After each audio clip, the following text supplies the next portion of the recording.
Oi, gente, boa tarde. Estamos aqui então iniciando mais um live session do projeto In-House. Hoje é dia 29 de abril, quarta-feira, sempre lembrando nesse calendário doido que a gente esquece o dia do mês e da semana que a gente está vivendo, não é? Então é o seguinte, essa semana promete com várias convidadas e assuntos super importantes para a gente debater. E esse calendário está indo até semana que vem, onde a gente já tem várias lives incríveis engatilhadas aqui. Então é o seguinte, dentro das novidades, fora as lives, eu quero saber quem é que já foi lá conferir o nosso vídeo que a gente postou ontem, estreando as séries de vídeos, né, do IGTV, do Projeto In-House. Quem não foi, vai, porque tá muito bacana. A gente convidou, como convidado de estreia, o Henrique Piraí, que é um DJ e também produtor musical, que está fazendo uma série de alongamento super relax no solo, com uma musiquinha de fundo, e são vídeos curtinhos, muito fáceis de se fazer. Tá? Então confere lá que a gente cada hora vai colocando outros vídeos com outros conteúdos que vão de poesia, música, dinâmicas, meditação, enfim, tá muito bacana, vale a pena conferir. A outra coisa de novidade também é o canal do YouTube, que está subindo entre hoje e amanhã, para a gente não ficar com aquela peninha, porque as lives aqui só duram 24 horas no nosso canal, né? E depois a gente acaba tendo um monte de gente pedindo para poder assistir. Então agora a gente vai ter o canal do YouTube, onde as lives vão estar salvas lá e vocês vão poder assistir toda vez que vocês quiserem, tá bom?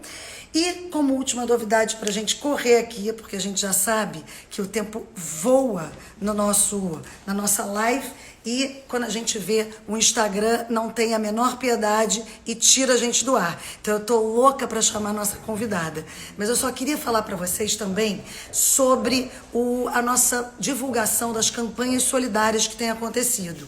E esse domingo, gente, foi inesquecível, foi uma das experiências mais emocionantes que eu já tive, que eu fui in loco, né, assim, sair às ruas e preparar todas as refeições desse projeto lindo, que é o projeto Sem Fome, né, que foi idealizado pelo André Simões, meu amigo querido, mas foi realizado, né, com essa união de forças mágicas que acontece pela Bees of Love, essas abelhinhas incansáveis e determinadas que fazem as coisas se realizar. Tá? Então, também dá uma conferida lá, que foi bem bacana, e a cada domingo a gente vai subir uma nova campanha, dizendo ali como que você pode participar, como que você pode ajudar. Então é isso, minha gente, não vou perder mais tempo, tá? Porque indo agora, voltando para a nossa intimidade da nossa casinha e a nossa relação com as nossas geladeiras e despensas, né? Eu queria conversar aqui com ela, que é a nossa clínica endocrinologista maravilhosa, Isabela Bussadi, que vai esclarecer para a gente um pouquinho e talvez ensinar para a gente como é que a gente faz para se equilibrar nesse momento, né? E não ir ladeira abaixo, como muitas de nós têm ido. Então, deixa eu achar aqui a solicitação da Isabela e chamar para cá, para a gente poder começar convidando aqui. Isabela. Gente, eu tô rouca hoje. Oi, querida. Querida, seja Então, bem-vinda. tudo bom?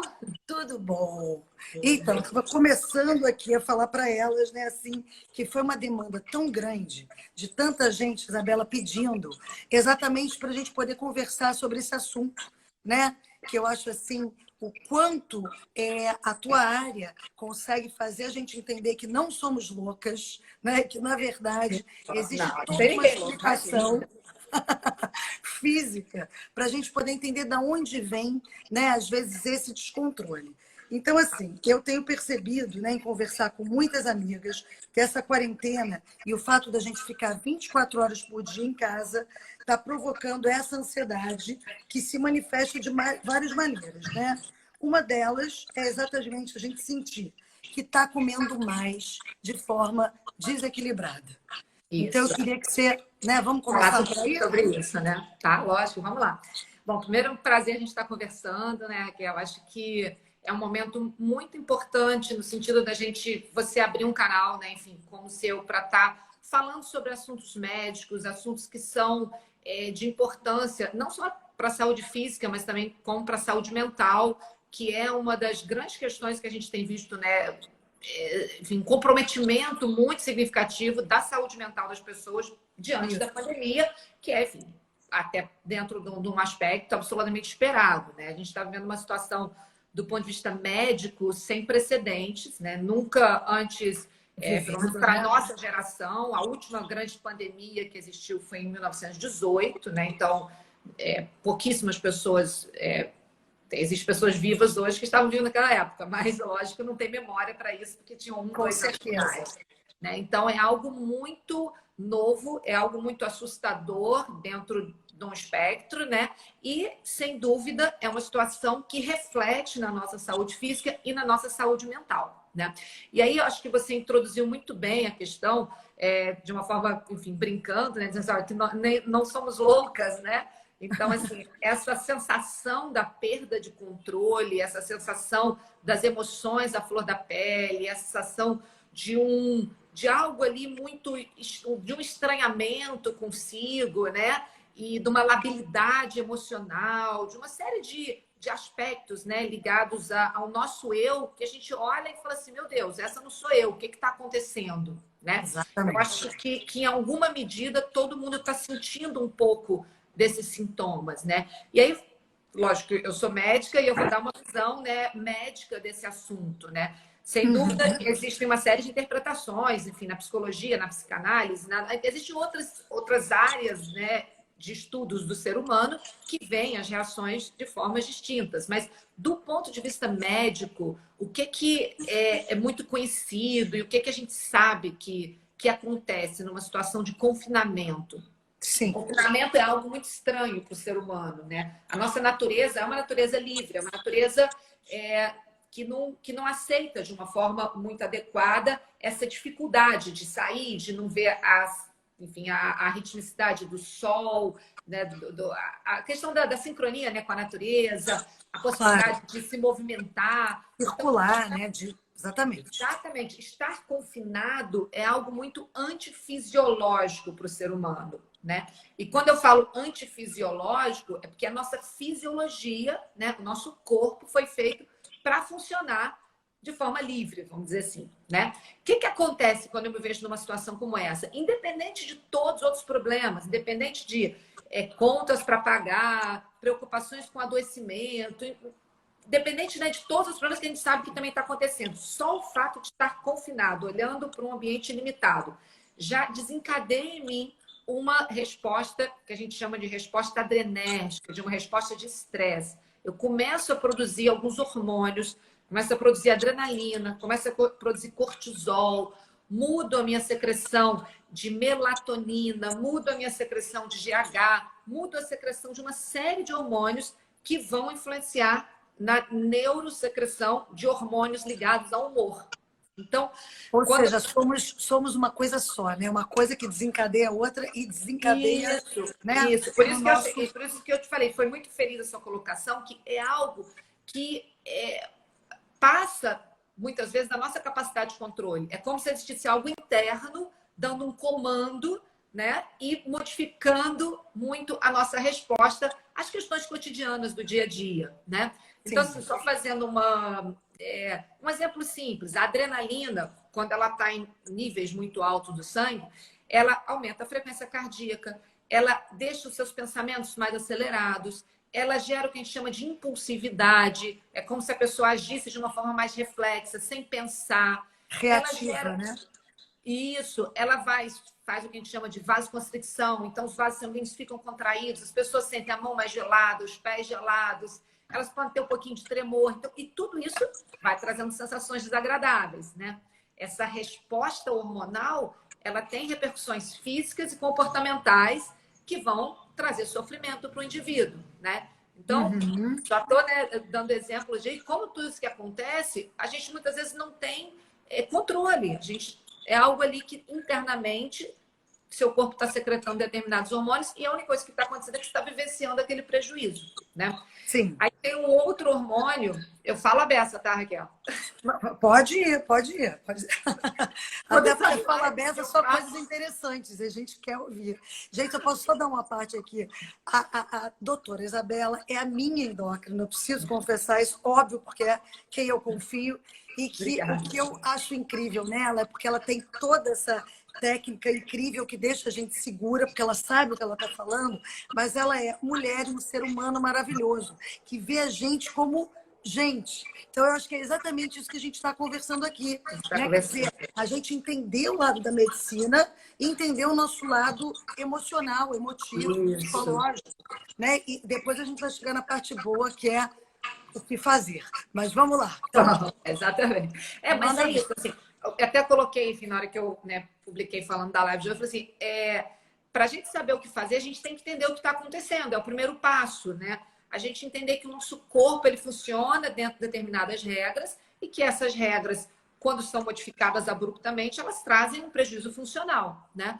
Então, assim, falei um pouco da adrenalina, dos sintomas físicos que podem acontecer. Quando eu tenho adrenalina cada vez mais alto, e aí o termo técnico que a gente usa para isso é um tônus adrenérgico aumentado, isso, se não tratado, ele pode derivar para sintomas clínicos importantes, que são os transtornos fóbicos, a síndrome do pânico, né? Quando você ouve de alguém, nossa, eu estou com a sensação de que eu não estou respirando, ela inspira, né? E o ar não entra, tem taquicardia, as mãos congeladas, ela tem sensação de desfalecimento. Então, todos esses sintomas, a base por trás desses sintomas é essa hiperativação do sistema adrenérgico que eu mencionei. É o estresse, né? É o estresse, isso. É que estresse a gente usa como um termo mais geral, né? Para designar essas situações, vamos dizer assim, que o ser humano interpreta como adverso, né?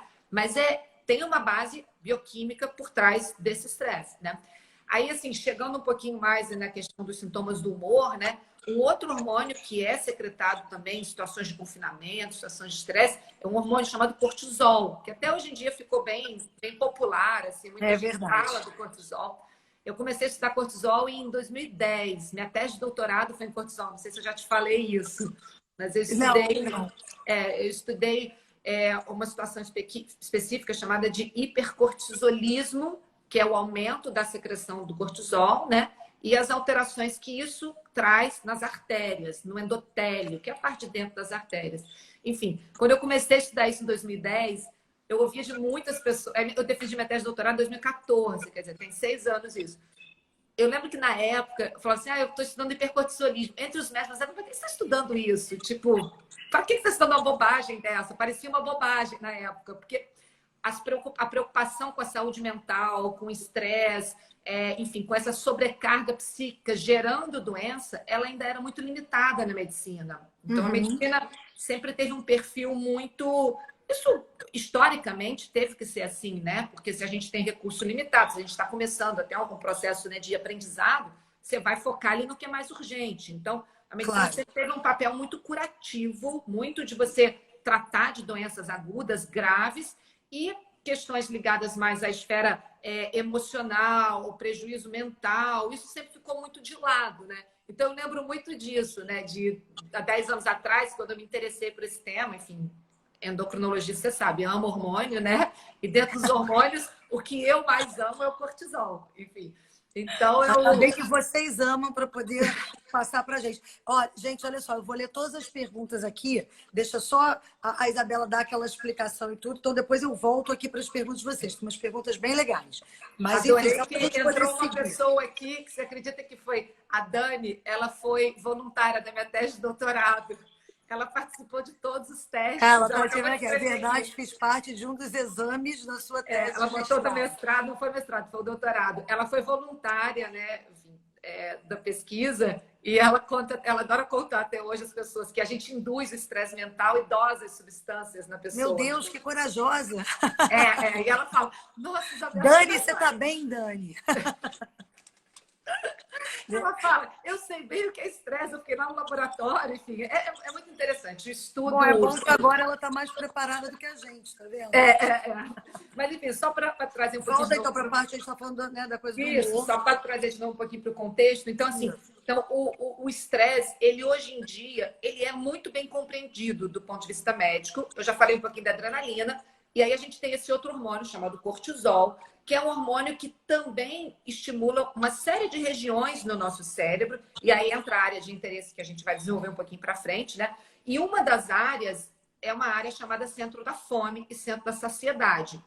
Então, o cortisol, ele modula a secreção de uma série de outros hormônios, como a dopamina, a serotonina, um outro hormônio chamado PYY, enfim, NPY, uma série de neurohormônios, também não vou ficar me detendo muito nisso, mas Não. o fato é, quando a gente está estressado, quando a gente tem níveis aumentados de hormônios do estresse, a gente tem um maior estímulo de vias cerebrais associadas ao que a gente chama de comer hedônico. Comer hedônico é o comer por prazer, independente da fome, né?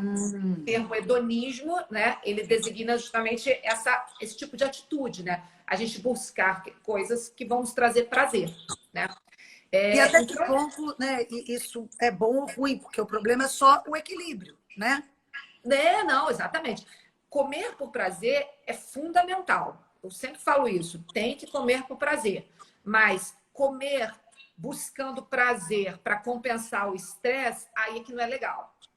Entendeu? Exatamente. Então, eu gosto muito de dar um exemplo assim do brigadeiro. Tipo, você comer um brigadeiro maravilhoso, enfim, da Fabiana D'Angelo, por exemplo, né? Que é uma delícia. Já que é para comer, come um bom, né? Pronto. Então, você comer um brigadeiro maravilhoso, falar assim, poxa, sábado à tarde, tá numa festinha, tá num lugar, assim, eu vou comer um brigadeirinho delicioso, devagar, olha para ele, aprecia, come em pedaços. Degusta, né? Degusta, exatamente. Sente a textura. Então, isso é fantástico, isso é desejável, isso tem que acontecer. Agora, plena terça-feira, tô chateada, tô angustiada, por algum motivo, enfim, tô em casa e falo assim, quer saber? Vou abrir uma lata de leite condensado e vou fazer um brigadeiro, vai comer a panela de brigadeiro na frente da televisão. Pronto, esse brigadeiro... Porque aí vai no piloto automático, quer dizer, você não está nem curtindo Exatamente. tanto. Tem coisa errada. Tem o coisa problema errada é por aí. preencher, né? Não dá para preencher com comida, né? Como não dá para preencher com nada, né? Exatamente. Então, assim, o problema não é o brigadeiro. E é uma coisa que eu adoro falar isso, assim. Eu não vejo a alimentação como o alimento sendo o problema. Então, não é o que você come. Hoje em dia, a gente vê muito esse discurso de que isso é um lixo, essa comida é péssima, você nunca deveria comer isso. Eu sou absolutamente contra esse discurso. Tá? Eu acho que não existe comida lixo, eu acho que não existe esses termos pejorativos ligados à comida. Do proibido, né? Eu acho eles muito inadequados, exatamente, porque eles geram uma sensação de culpa, uma sensação que, do ponto de vista médico, não tem nenhuma justificativa para você dizer para alguém que se ela comer um dia um docinho que seja aquilo, vai fazer um mal terrível para ela. O que faz mal é a quantidade que você come, né? E, lógico, o tempo que você se expõe. Então, tudo vai depender sempre do volume, né? E aí, o que é super importante, não é o que você come, mas é como e por que você come. Então, sempre... Aí estão escrevendo aqui assim, né? Brigadeiro é igual a endorfina, né? Sim. E essa tal da endorfina, quer dizer assim, ela é maravilhosa, né? Mas é isso que você está falando, quer dizer, ela como te gera isso, o que não pode depois você extrapolar e cair nos outros hormônios que vão te deixar altamente ansiosas, né? Com excesso. Exatamente, porque assim, endorfina é um hormônio, as endorfinas, né? É um grupo, né? Na verdade, hormônio, são hormônios que a gente quer ter e que é para ter. E a gente tem que fazer de tudo para produzir. Só que a gente não pode produzir endorfina só a partir da comida. Essa aqui é a grande questão. Se a gente cria esse mecanismo vicioso de produzir endorfina, felicidade através da comida, o que acontece? A gente vai engordar. Aí a gente começa a ficar chateado por outro Vai para o outro lado, exatamente. Então, aí é que entra a questão do equilíbrio. Eu tenho que produzir endorfina, sim, através de todo o conjunto da minha vida. Relações agradáveis, né? Um dia a dia prazeroso, uma fisiologia de funcionamento adequada, dormir bem, se alimentar na hora certa, se respeitar, né? Ter uma série de atitudes, fazer uma atividade física regular, falar com as pessoas que você gosta, procurar os familiares, procurar amigos. Então, é o que eu falo. um A gente conjunto. aqui no projeto In-House, eu tento exatamente esse que é Fala proposta. aí. O propósito é trazer para cá assim, o conhecimento e coisas que, né, enriqueçam, alegram. Eu acho que quem está aqui assistindo está aqui se preenchendo de coisas que vão ser construtivas, né? Que vão ser Ao invés de construídas. ficar na ansiedade e no ócio, né? Exatamente. Então, assim, essa é uma fase que a gente está vivendo agora, sabe, que é muito específica, né? As pessoas estão sobrecarregadas. Então, eu acho razoável, até um certo ponto, é natural você buscar um pouquinho mais de um alimento palatável, né? Eu não vejo também dessa forma tão Radical, dura. Acho que não faz sentido. A vida é muito rígida, maior né? do que isso. A gente tem que ter É uma verdade. visão muito mais ampla do processo. A gente está passando por uma situação tão grave, tão séria. Então, assim, é natural uma E tão pequena. fora da curva, né, Isabela, que não tem nem regras. Exatamente. Não dá para É ficar natural. estipulando mil regras agora, né? É isso aí. Agora Não é tem para a gente ter uma pergunta regras. aqui assim, ó. Essa seletividade dos alimentos vai aumentando a prevalência da ortorexia, né? É uma Perfeito. médica que está falando aqui? Tá bem? Deve ser alguém ligado a transtornos alimentares, que é uma coisa que exatamente que a gente faz. Está perfeito o que ela colocou. Então, assim, isso aí é corretíssimo. Ortorexia é um transtorno alimentar que tem sido descrito. Ele não é ainda um transtorno alimentar clássico, como a bulimia, a anorexia e o transtorno de compulsão alimentar, que são os transtornos clássicos. Ele ainda está sendo proposto como um tipo de transtorno alimentar. Então, é uma perturbação do comportamento alimentar, mas ainda não é uma doença, vamos dizer assim, entendeu? E isso aumentou muito nessa última década, principalmente, a questão até do advento da questão da Instagram, né, da social, né, como é que fala, de mídia Sim, social, né? das mídias Isso, sociais, né? das mídias sociais aumentou muito, porque você acaba criando ali um padrão alimentar que é parecido, vamos dizer assim, um padrão alimentar Que é similar, pseudo-saudável. né? Exatamente, Uhum. pseudo-saudável, como se só aquilo fosse o correto. E as pessoas que sofrem de ortorexia, elas têm um sofrimento enorme em relação às escolhas alimentares, porque elas não conseguem, muitas vezes, comer nada diferente daquilo que foi prescrito e que ela, por crenças distorcidas, foi acreditando que era o melhor para ela. Então, são pessoas que Condicionando, né? eu já cuidei de pessoas com esse nível de gravidade, chegava ao ponto de levar a comida para um casamento, para um evento social, ou começam a evitar uma série de convites porque tem nojo, tem medo, tem repulsa com a comida na casa de outras pessoas. Doideira. Então, você tem uma série de prejuízos, né, no comportamento alimentar. E o pior é que uma pessoa que vai seguindo dessa forma, ela acredita piamente que o que ela está fazendo é bom para a saúde dela. Entendeu? O pensamento é Exatamente. tão distorcido. É como se fosse um espectro do TOC, do transtorno obsessivo compulsivo. Exatamente. Eu É, ia um, te falar uma é coisa meio como se fosse uma pessoa obsessiva, que né? se limpa até ferir a mão. Mas ela acredita que ela está limpando porque ela está se protegendo de germes, de bactérias, né, que não existem. Então, Uhum. esse padrão alimentar muito rígido, ele realmente é um problema e ele tem que ser visto com isso. Mas vou voltar um pouquinho de novo aqui para a questão que a gente estava falando do prazer ligado à comida. Então, Eu assim, vou eu só acho te dar um adendo aqui para você inserir aí também, que a Luciana perguntou. A bebida também entra na mesma relação do que o doce? Que aí você já... mesmo.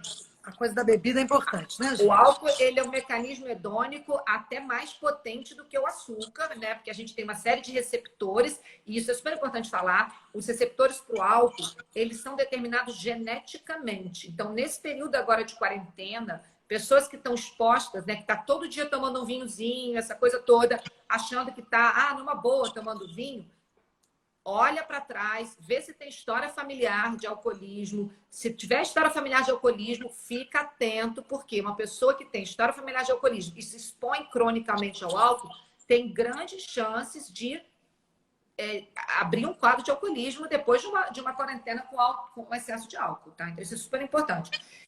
Então, assim, esses mecanismos de prazer, né, que as substâncias levam, ele já está muito bem conhecido hoje em dia, né? Ele é realmente um mecanismo que, até assim, a gente falando lá atrás, né, voltando muito aí na história do ser humano, né? Isso é um mecanismo que fez com que o ser humano sobrevivesse, tá? Vamos pensar lá na pré-história, que você não tinha comida, as pessoas ficavam 4, 5, 6 dias sem comer, né? Aí passava um mamute, vamos dizer assim. Aí todo mundo, vamos lá atrás do mamute, né? Sim. Vai todo mundo correndo atrás do mamute. Extinto. Olha o esforço brutal para aquilo acontecer, né? Todo mundo já cansado, exausto, exaurido.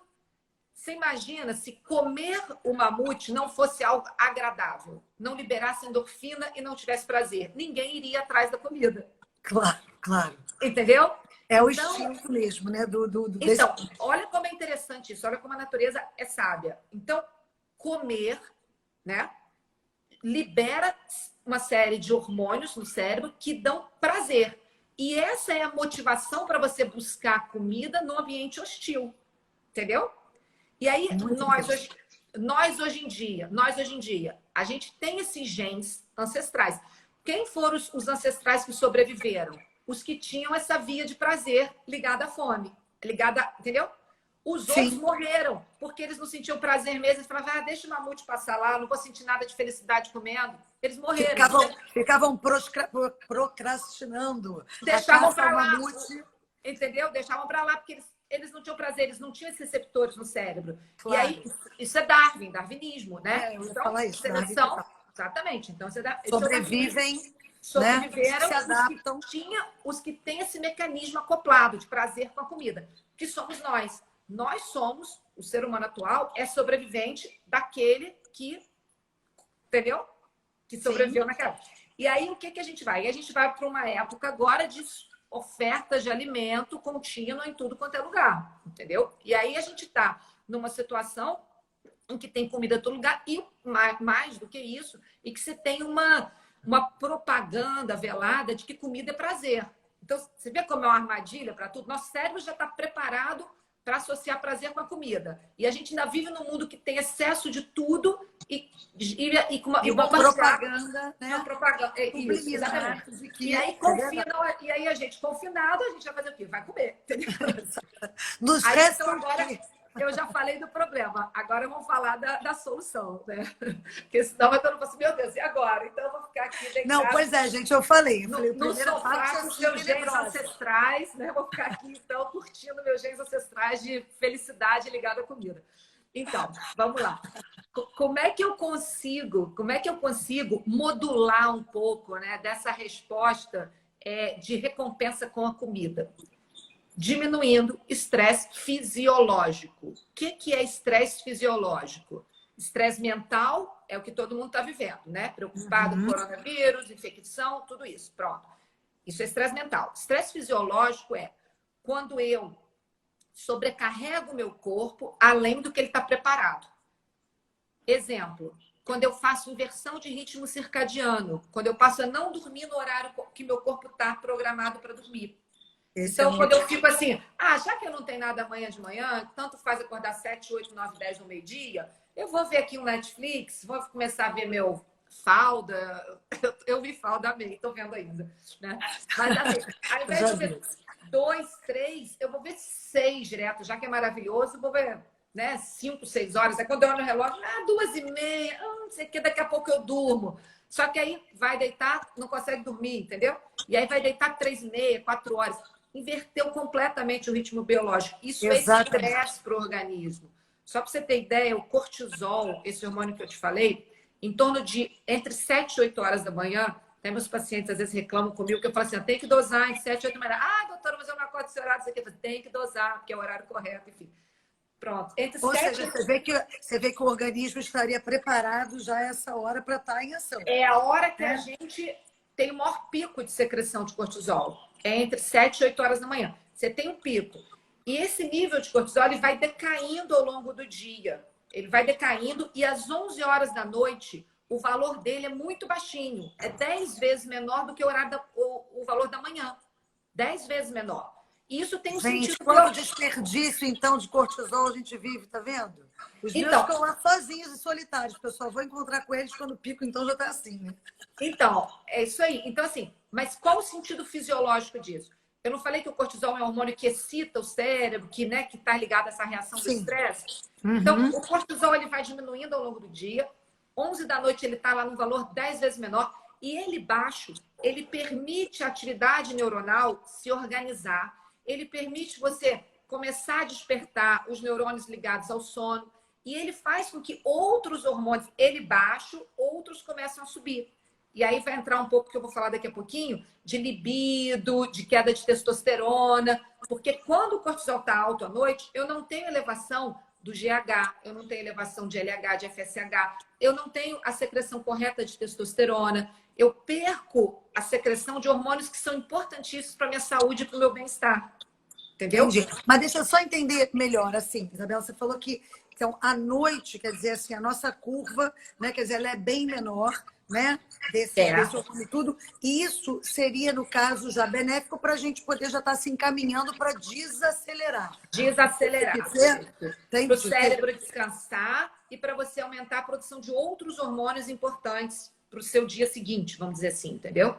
Entendi. Tá? Então, quando a gente inverte, a gente... E aí, o que acontece? Se eu estou vendo Netflix, séries animadíssimas, vamos dizer assim, o meu cortisol não cai, ele está alto. Entendeu? Entendi. Eu aumento o cortisol 11 horas da noite, ele está alto. Eu estou num hipercortisolismo crônico. E esse hipercortisolismo crônico, ele aumenta a fome, ele gera hiperfagia.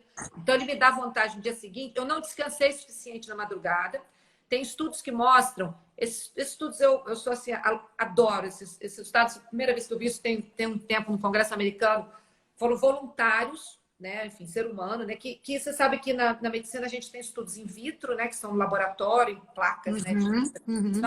A gente tem estudos em modelos animais e estudos em humanos, né? E os que são mais fortes, os que mais contam para a gente são os estudos em humanos, né? Em pessoas voluntárias, como a pessoa que participou da minha tese aqui falou, enfim.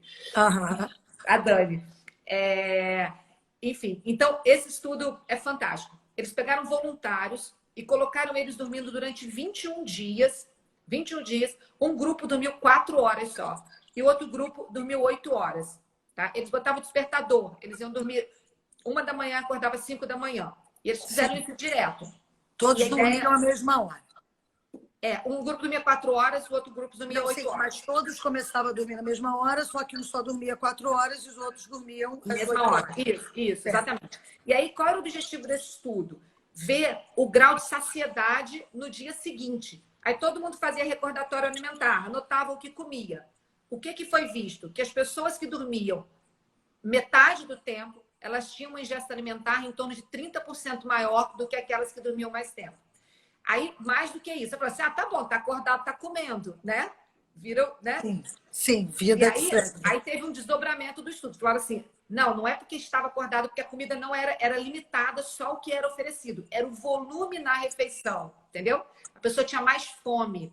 Então, aí, tá vendo a importância de você cuidar bem do teu corpo para ele ficar bem ajustado? Quando você tem essa vontade de comer, é sinal de que algo não está 100% organizado. Então, o sono foi uma questão fundamental. Dormir no horário certo e por um número de horas suficiente. É uma pergunta que todo mundo faz. O que são horas suficientes? 6 horas, 7 horas, 8 horas? Pois é. Depende, é individual. Para cada pessoa existe o seu, vamos dizer assim, o seu tempo de sono adequado. Mas o critério, que é um critério subjetivo, é você acordar com a sensação de ter descansado. Esse é um critério. Na média da perceber que isso foi o suficiente para você. É diferente você acordar e falar assim, ai meu Deus, um pouco mais. Poxa, mas eu dormi 8 horas, por que eu estou cansado? Dormiu mal, não dormiu na hora certa, o sono teve fragmentação, alguma coisa aconteceu. Então, mas, Isabela, você não acha também assim que, por exemplo, tem pessoas... Eu, por exemplo, sou uma pessoa que produzo muito bem à noite. À noite, assim, é um momento que eu tenho boas ideias, eu começo a escrever e tal. Eu estou pronta, entendeu? Para uma maratona, é louco isso, assim. Mas é difícil ficar cansada à noite. Então, assim, o meu sono melhora de manhã, né? E eu produzo melhor à noite. Então, assim, eu acho que varia um pouco também. Você pode... Varia, lógico, as pessoas são muito diferentes, homem e mulher são muito diferentes. Uma mesma pessoa, em várias fases da vida, ela também é diferente, tá? E tem pessoas que vão se adaptando cronicamente. O que eu estou falando agora é dessa mudança aguda de comportamento, da gente não ter rotina, da gente não ter hora para acordar e da gente induzir esse estresse achando que está tudo bem. Entendi. Entendeu? Então, tem pessoas que são adaptadas cronicamente. E também tem outro lado. Tem pessoas que pensam que estão adaptadas cronicamente.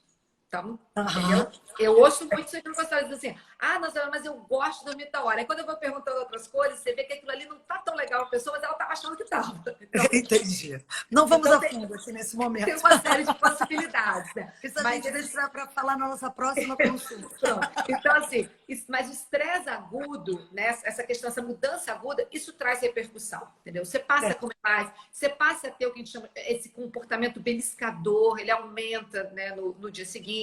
Então, tudo isso vai acontecendo, né? Uma outra questão também é você não respeitar os horários das refeições. Essa coisa, já que não tem hora mesmo, pula o café da manhã, vai almoçar lá 4 horas da tarde. Quando você faz isso, seu corpo sente a falta da entrada do nutriente, gera uma resposta de estresse e gera um maior estímulo para você comer mais na refeição seguinte, ou até gerar compulsão alimentar, ou até aumentar o risco de ficar comendo o tempo todo, né? Ou seja, também... efeito dominó, né? Vai no efeito dominó, exatamente. Então, assim, criar uma rotina nesse período de quarentena, eu vejo como uma solução muito adequada. Você perguntar de tudo que tem mais força em termos de intervenção, não é assim, comprar comida XYZ, não é isso, é comportamento. Nessa fase agora, é comportamento. É dormir corretamente, respeitar a fisiologia da fome, café, almoço, jantar, fazer refeições mistas, refeições com os 3 macronutrientes, gordura, carboidrato e proteína, porque isso vai gerar saciedade, isso vai ser bacana no tempo de funcionamento. Fazer uma atividade física regular, várias aulas online bacanas, várias coisas, né? Porque isso vai fazer com que você sinta fome no horário correto, isso vai te ajudar uma série de sinalizações ali de fome e saciedade. Não, e vai queimar também calorias, né? Das coisas que a gente está dizendo. Exatamente, porque assim, a quarentena, no primeiro momento, foi tudo muito assustador para todo mundo. Ninguém entendeu, né? Ninguém entendeu, muitos não entendem ainda, lógico. Até hoje. Mas eu acho que passado esse primeiro momento, né? E a possibilidade é que a gente fique mais um período. E do ponto de vista médico, sabe, que assim, a pandemia, ela não vai ser resolvida agora. Claro. No próximo mês de maio. Maio a gente está entrando agora, daqui a pouquinho, que eu digo, em algumas semanas, no platô alto. Então, assim, vai ser um mês muito sofrido, vai ser um mês com muitas notícias tristes, tá? Então, a gente vai ter ainda aí um mês muito difícil. O mês de junho, provavelmente, vão começar, né, um pouco de flexibilização da quarentena, mas é provável que a gente tenha, você está vendo na Alemanha agora, flexibilizou e teve que voltar. Então, no próximo ano, a gente vai ter que criar uma rotina saudável, estando em quarentena ou estando na rua, trabalhando. Claro. Entendeu? Então, assim, a gente vai ter que ser o nosso eixo. Não dá para a gente se basear na rotina externa. A gente vai ter que criar uma rotina, senão a gente vai adoecer, do ponto de vista físico, do ponto de vista mental. Isabela, falando vai abrir, coisa... vai fechar, vai abrir, fechar, vai ser um ano aí pela frente ainda com isso acontecendo, mais ou menos. Não, com certeza. Falando nessa coisa de rotina, né? Por exemplo, tem várias pessoas que eu conheço, por exemplo, que estão fazendo aquele jejum intermitente, né? Eu acho meio doideira aquilo quando eu ouço assim, principalmente dentro desse momento. Mas o que você acha dessa história desse jejum? Então, assim, o jejum intermitente, ele é um tratamento, ele é uma estratégia médica correta, tá? Tem um grupo de pacientes que se beneficiam do jejum intermitente. Mas agora, nesse momento, não é hora de iniciar jejum intermitente. É o que eu acho também. Não é. Assim, quem já está adaptado, quem já está em tratamento, quem perdeu peso dessa forma, tem um médico acompanhando, é diferente. Mas é totalmente diferente. Está em tratamento médico, sendo observado, sendo acompanhado. Mas, já que eu estou em casa, já que vou começar o jejum intermitente da minha cabeça, vou entrar num site, não sei o que, e ver. Acho erradíssimo isso, acho temerário esse tipo de... Aliás, é sempre perigoso isso, né? Essa coisa do alto... O jejum é uma estratégia que tem que ter muito cuidado, muito cuidado. Acho que a pessoa tem que conhecer muito de comportamento alimentar, de hormônios, de saciedade, para prescrever um jejum intermitente para alguém, né? E acho que as pessoas, por conta própria, começarem a fazer, o risco de complicações e até de desenvolver um transtorno alimentar é muito alto. Então, isso é um tratamento médico, isso não é uma... O pessoal gosta de falar de estratégia, a estratégia da moda. isso não poderia ser encarado dessa forma, entendeu? Um Viu, tratamento médico gente? Tem gente aqui, ó, amigas minhas que fazem, ouviram? Eu acho, não, conversa eu com o acho médico de meio bonito. vocês. E assim, da mesma forma, ou tem os padrões de dietas, dietas muito restritivas, como as dietas cetogênicas, que são bons instrumentos. Eu uso para alguns pacientes, jejum intermitente também, mas tudo tem seu momento e nunca. Não é hora para isso agora. Agora é hora da gente ter saúde, agora é hora da gente estar bem, é hora da gente estar aí para enfrentar uma coisa muito maior, né, nesse sentido. E, Exatamente. lógico, não deixar, né, questões, né, aí de base derivarem para prejuízos para a nossa saúde, como a gente está falando, né, do risco de você desenvolver compulsão alimentar, ganhar peso, alcoolismo, tudo por conta, né, do que a gente está vivendo. Então, é a gente se enxergar bem, cuidar bem da saúde mental, para a saúde física acompanhar, né? Aí eu queria Evitar os falar, extremos, né? evitar os extremos, isso. E eu queria falar um pouquinho, como é que é? Adorei a pergunta, o papel do Não, pois é, eu leite. estou vendo umas Ah, perguntas eu várias achei que aqui. era do leite ninho. Não, do leite, tá bom. Papel do leite, se ajuda a dormir. Eu acho super interessante essa pergunta, porque o leite ele é visto como um comfort food, né? Um alimento que traz conforto, Será que né? não é por causa da coisa materna, Sim, maternal, do leite da também, mãe, lógico. né? O alimento que tem gordura e açúcar, ele desperta uma sensação agradável, muito agradável no cérebro, e muito provavelmente deve ter correlação, sim, com a questão materna de aleitamento, enfim, do leite da primeira infância, né? Então, assim, se você na rotina do sono, cientificamente não tem nada que justifique, tá, gente? Mas se individualmente a pessoa percebe que aquele leitinho morno já vai mostrando para o seu cérebro que é hora de dormir, acho super bacana. Eu, pessoalmente, tomo leitinho de dormir. Jura? Amo, adoro. Desde criança, adoro. Tomo leite com canela, adoro. Eu substituí o leite pelo leite de amêndoa, que eu acho ele mais Nossa, menos tá bom. gorduroso, não sei. Mas É enfim, paladar. O leite de é amêndoa paladar. é Ó, tem bom. uma outra pergunta aqui, assim, crianças e adultos, o tempo de sono é igual? Não, é Em termos de diferente. necessidade, né? Necessidades diferentes, né? Oi, Luciana. As crianças, logo na primeira infância, elas chegam a ter uma necessidade, os lactentes, né? Eles precisam dormir de 14 a 16 horas, depois na fase pré-escolar, em torno de 12 horas, depois já no adolescente, isso aí diminui para mais ou menos 10 horas, e o adulto jovem, né? Que somos, enfim, todos nós adulto jovem, vai até quase 70 anos, tá? Em torno de entre 6 e 8 horas. Isso é média populacional, tá, gente? Tem pessoas que um pouco mais, um pouco menos. Tem os dormidores longos, que precisam dormir 12 horas, até 14 horas. Tem Ou adultos seja, é dormidores. personalizado isso, né? Sim, e tem os dormidores curtos. Quando a gente fala média, a gente está falando de média, está falando percentil Claro. 25 a 75, onde está a maioria. E tem os outliers, os mais fora ali, que são exceção, né? Mas eu queria falar mais uma coisinha também sobre hormônio ainda, né? Antes de falar Fala. de Eu estou com várias que eu perguntinhas aqui acho para que a fazer gente um tem bate-bola depois. e que a gente tem uma questão muito feminina aqui de público, né? Então eu acho interessante falar isso. Pois é. Existem outros hormônios que também modulam a nossa fome, que modulam o nosso comportamento em relação à alimentação. E são os hormônios femininos, a progesterona, o estrogênio, né? Então, a gente tem visto muito isso também. A gente, né, enfim, no período da quarentena, é muito nítido uma fase do mês em que a pessoa fala assim, nossa, essa fase, esse momento eu tenho muita vontade de comer doce, né? O que está acontecendo? Muito provavelmente na fase lútea, né? Essa fase antes de menstruar, mais ou menos uns 7 dias antes de menstruar, é uma fase que a gente tem uma queda hormonal, tanto é que você vai menstruar na sequência por privação do hormônio, né? Então você tem uma queda hormonal e essa queda hormonal, ela leva à maior necessidade de comer alimentos doces.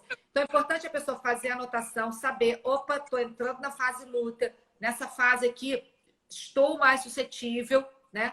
Ficar atenta, não comprar opção de doce para casa, não deixar à vista, porque quando a gente tem alimentos à vista, você tem a probabilidade muito maior de comer do que quando o alimento não está visto, não tá na O que sua está à frente. mão, né? O que está à mão é muito mais Tá fácil. bom? É muito mais fácil, exatamente. E uma coisa muito importante também, que tem uma série de estudos que são muito taxativos nesse sentido. Quando você anota o que você come, você tem uma consciência muito maior do que você consumiu. Então, fazer um pequeno diário alimentar leva em torno de 15 minutos para fazer um diário alimentar. 3 vezes por semana ajuda muito na consciência alimentar. Porque quando a gente está pegando pouquinhas coisas, o cérebro não registra, tá? E isso é uma outra coisa importante. Se não comer direto de pacotes, sempre botar o alimento no prato, parar, olhar, para ter consciência do que está comendo. Senão você vai comendo o tempo todo sem registrar. E aí você está achando que está o tempo todo com fome e não está. Então, anotar o que está consumindo. Tirar 15 minutos, 3 dias por semana e fazer um pequeno diário alimentar. Ajuda muito. Ajuda Viu? muito. Interessantíssimo isso. Muito bom. Muito bom. Na verdade, assim, aí você vai para esse lado então, do pré-menstrual, e aí eu tive já perguntas aqui, enfim, sobre a menopausa, né? Também. Quer dizer, como é que ela se comporta agora nesse momento, né? Também. Sem dúvida. Então, a menopausa é uma situação muito específica, porque o estrogênio é um hormônio que aumenta, ou aumenta, ou pelo menos mantém a secreção serotoninérgica, tá? Então, quando você reduz o estrogênio de forma abrupta, que é o que acontece na mulher na menopausa, a queda abrupta do estrogênio, ela leva a uma menor produção de neurotransmissores, neurohormônios, entre eles a serotonina. Então, essa queda da serotonina é um dos mecanismos que explica a insônia que é tão comum na menopausa, o que a gente chama de os transtornos de humor, a ansiedade, a irritabilidade, os sintomas de memória, os sintomas cognitivos. Então, isso, às vezes, a mulher se culpa muito, fica achando que ela não está isso, ela não está aquilo, botando um rótulo em cima dela, e às vezes nem busca ajuda por esses sintomas cognitivos. E às vezes vai num colega, no médico, e fala assim: já que você está sem fogacho, sem aqueles calores, não tem que tratar, não tem que cuidar. Não, os sintomas neurocognitivos, os sintomas da esfera mental, eles são tão ou mais importantes do que os sintomas que a gente chama de vasomotores, que são esses calores, né? A questão cardiovascular. Os típicos, né? Os clássicos. Os típicos, os mais que têm cara de doença, vamos dizer assim, entendeu? Mas E até aí, porque esses fogachos cá para nós, assim... são super desagradáveis. Eles são realmente ser os mais desagradáveis, os mais incapacitantes, né? Muitas vezes para as mulheres, a pessoa às vezes nunca sai na rua, às vezes tem até vergonha de ir num lugar que molha a roupa. Então, isso sem dúvida tem que ser tratado.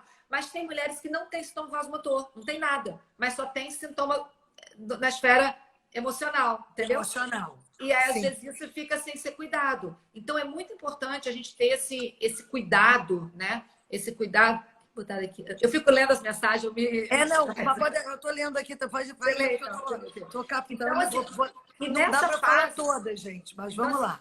Quem está entrando agora, né, no momento de menopausa, está começando agora a fazer seu tratamento, tem que ficar mais atento ainda a esses sintomas, porque esses sintomas que já poderiam existir pelo momento de vida da pessoa, e eu gosto sempre de pontuar assim: menopausa não é doença, menopausa é uma transição fisiológica. Também varia muito, tem pessoas que não sentem absolutamente nada e tem pessoas que têm sintomas absolutamente incapacitantes. Então, é muito individual. É uma pergunta que muita gente me faz assim: você é contra ou a favor de tratamento de reposição hormonal? Eu gosto de dizer o seguinte: contra ou a favor é coisa de time de futebol. Eu sou uma médica, eu sou uma cientista. Então, eu tenho a ciência, as evidências, né, que são a favor, né, os prós e os contras, para aquele indivíduo. Ninguém é contra genérico. Eu sou contra. Isso não é ciência. Isso gente, uma consulta com pensamento a doutora Isabela é, no mínimo, eu tenho que já boto na minha agenda, no mínimo 2 horas. Né? Porque a gente conversa, né, do Iapoque ao Chuí para entender esse todo. Cada um é cada um. Né? Agora, só vou dar aqui, Flavinha Curvelo, você perguntou se você é contra o jejum intermitente. Neste momento, ela disse que sim. Eu sou contra para quem ainda não faz, não começar agora. Não é isso? Quando as pessoas começarem sozinhas a fazer jejum intermitente num momento como esse. Exatamente. Isso. Mas se é uma estratégia médica, nutricional, prescrita com responsabilidade e está sendo acompanhada, tudo bem, mas sozinho eu acho algo assim, problema. Estou falando isso porque a gente tem visto muito essa coisa da internet, de muita coisa induzindo as pessoas. Acho muito sério esse tipo de situação. Então, a gente acha importante usar esse momento aqui para falar, né, da responsabilidade que as pessoas têm que ter com a saúde, né? Claro. Né? Ó, tem uma aqui. Quais os tipos de gorduras saudáveis? As gorduras das castanhas, as gorduras, você falou de um leite feito à base de castanhas, os leites de amêndoa, né?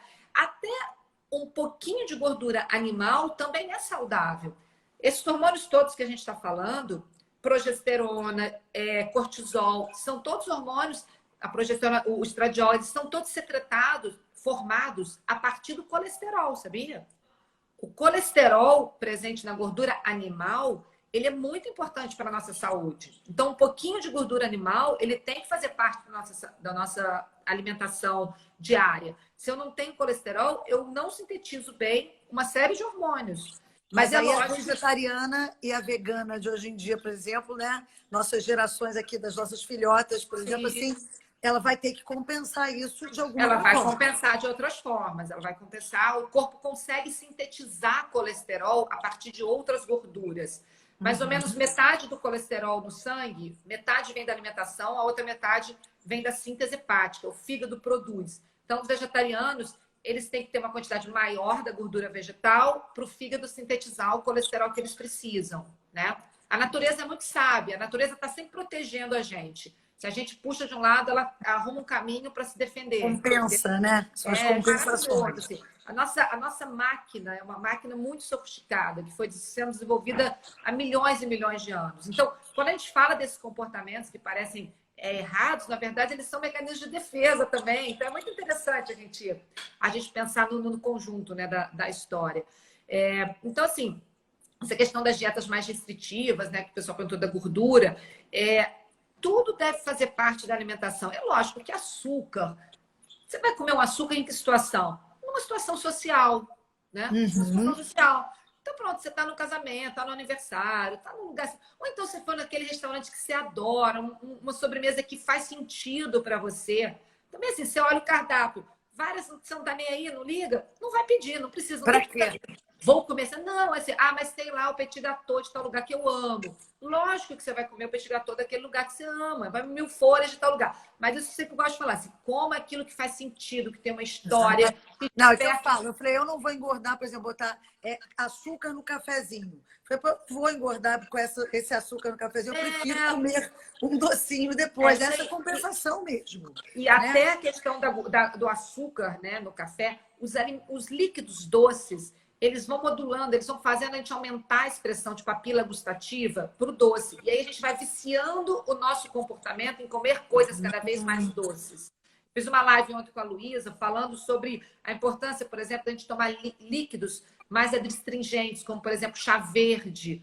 Dei o exemplo do Japão, que no Japão o alto consumo de chá verde faz com que a percepção do doce para o japonês é diferente da percepção do doce para o oriental. O doce japonês, a gente acha que não tem doce. Por É quê? Porque a gente está verdade. tão acostumado com coisas doces que aquilo ali para a gente, né? Então, se a gente vai devagarinho passando a tomar o café sem açúcar, sem adoçante, passa a colocar mais chás na nossa alimentação, né? Terminou o almoço, toma um pouquinho de chá. O pessoal no sul do Brasil toma muito chimarrão. O É consumo de verdade. doce no sul é mais baixo, sabia? Muito Olha, interessante. Então, assim, e trabalhando essa questão da papila gustativa é interessante. Fiz uma pergunta aqui se é adoçante, o que eu acho? Eu acho adoçante um produto importante na alimentação humana para quem precisa. Eu sou da época em que a gente tratava pacientes com diabetes sem praticamente nenhum produto dietético. Nenhum. Eu tô falando, eu sou da época, porque assim, parece esquisito isso, né? Mas enfim, eu, mas tem eu, eu, tudo. eu lembro da época que eu era estudante de medicina, na década de 90, e a gente tinha muito pouco produto dietético, era um sofrimento. Então, quando começou a vir sorvete dietético, a felicidade dos pacientes que podiam consumir um sorvete dietético. Então, assim, essa coisa que o pessoal fala, adoçante Só mata, não pode adoçante. comer o triplo, né, do sorvete dietético, né? Por ser dietético, né? Ah, não, triplo não, não. Então, assim, não só para dizer assim que o adoçante ele tem uma importância para quem não pode consumir açúcar e para quem quer reduzir o volume calórico vindo do carboidrato. Eu sou Sim. contra essa coisa de adoçante mata, adoçante não sei o quê. Excesso de adoçante, sim, lógico, mas ninguém vai ficar consumindo uma quantidade brutal. Ninguém, pelo menos, com informação razoável. Mas tem a coisa do cancerígeno também, né? Por exemplo, assim, O excesso. dizem que o sucralose, né? Aliás, tem outros hoje em dia, mas é o menos nocivo, né? Também tem essa questão, assim, em termos de saúde, né? Também. Que Então, não, nem mas todos são legais, né?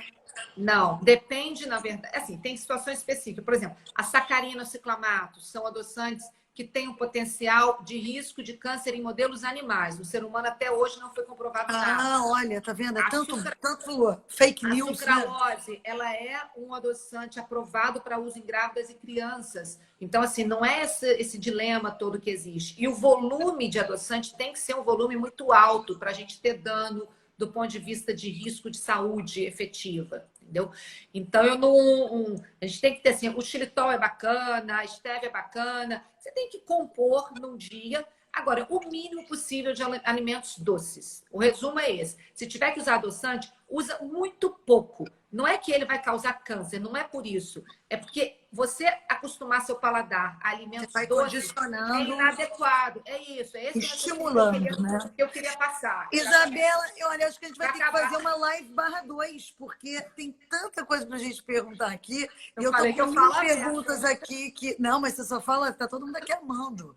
Ó, queda de cabelo, normal na menopausa. Aí eu acho que a gente podia fazer uma e entrar nessa história mais, né, do hormonal em relação à Tá bom. menopausa, porque a verdade, gente, é que infelizmente a gente tem 4 minutinhos aqui.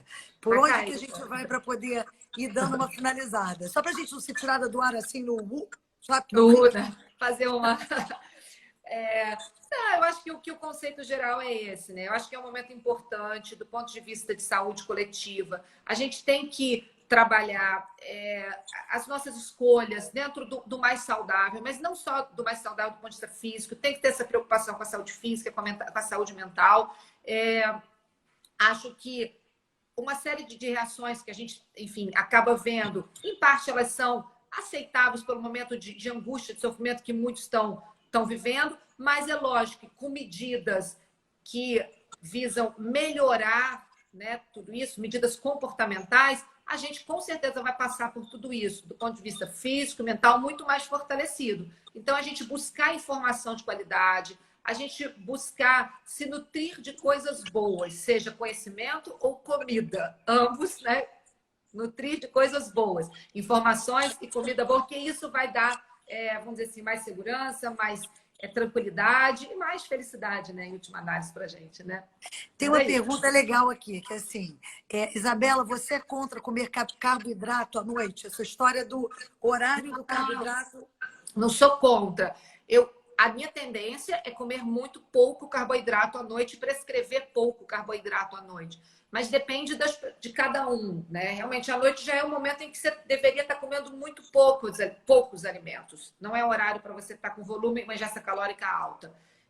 Mas um pouco, depende de cada um. Se a pessoa faz um exercício, não faz. Em linhas gerais, menos carboidrato à noite, né? Tá bom, era isso, né, Raquel? É isso, né, gente? Olha aqui, eu tenho 500 perguntas aqui, mas eu queria pedir desculpas para vocês, porque 1 hora é muito pouco para a doutora Isabela Bussardi.